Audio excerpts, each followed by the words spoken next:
গরমকালে নিজেদের জন্যই হোক বা বাড়িতে কোনো গেস্ট আসলে গেস্টকে সার্ভ করার জন্যই হোক, আমাদের মাথায় কিন্তু একটা রিফ্রেশিং ড্রিঙ্কসের কথা সবসময় আসে। তো যখন সেটা হয় আমের সিজন, তখন কিন্তু সবার প্রথমে যেটা মাথায় আসে সেটা হচ্ছে আম পোড়া আমের শরবত। তো আজকে আমি তোমাদের ওই আম পোড়া আমের শরবতই একটু বানিয়ে দেখাচ্ছি। তোমরা রেসিপিটা দেখো, বাড়িতে ট্রাই করো, কেমন হয়েছে কমেন্টে কিন্তু অবশ্যই জানিও। আর ভালো লাগলে লাইক শেয়ার করো, আর যারা নতুন আছো তারা কিন্তু অবশ্যই পেজটাকে সাবস্ক্রাইব করে নিও। দেখো, প্রথমেই আমাদের লাগছে একটা আম, যে আমটাকে আমি পুড়িয়ে নেব।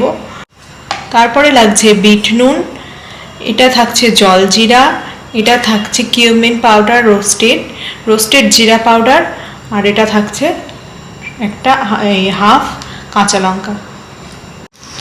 আমটাকে দেখো পুড়িয়ে নিয়েছি। এবার পোড়ানোর পর আমের খোসাটাকে পুরো পরিষ্কার করে ছাড়িয়ে নিতে হবে। এইভাবে দেখো আমের খোসাটা আমরা ছাড়িয়ে নেব।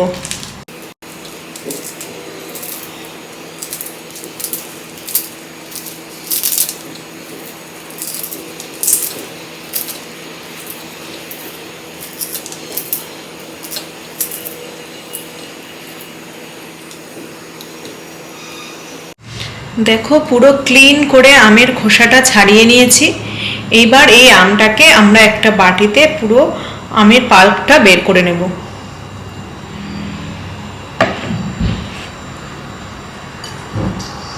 এইভাবে তোমরা আমের পাল্পটা বের করে নেবে।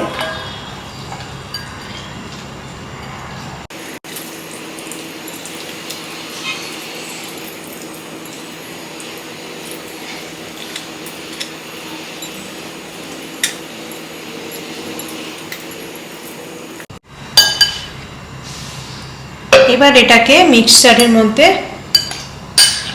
ট্রান্সফার করব।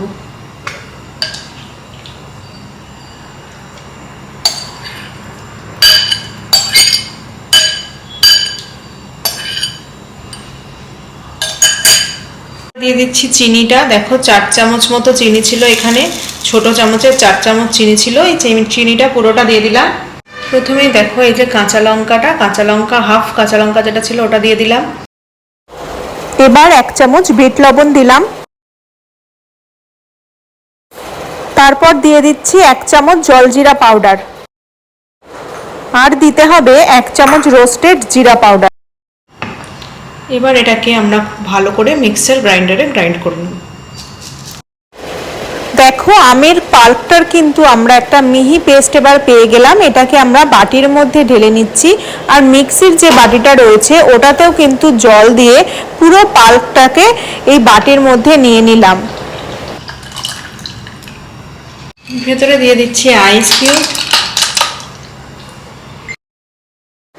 এবার এটাকে একটা চামচ দিয়ে নেড়ে ভালো করে আমি পুরো জিনিসটা কিন্তু মিশিয়ে নিচ্ছি।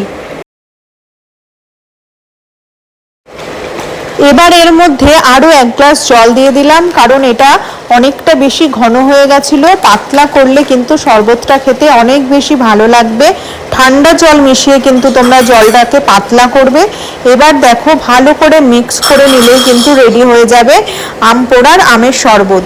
এবার এটাকে আমরা একটা গ্লাসে আইস দিয়ে তারপর শরবতটাকে সার্ভ করতে পারবো।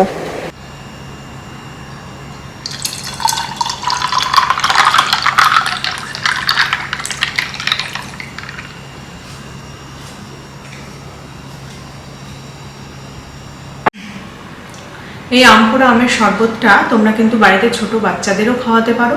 শুধুমাত্র চিনিটার পরিমাণ একটু কম দেবে এবং জলজিরা ও আইসটা অ্যাভয়েড করবে।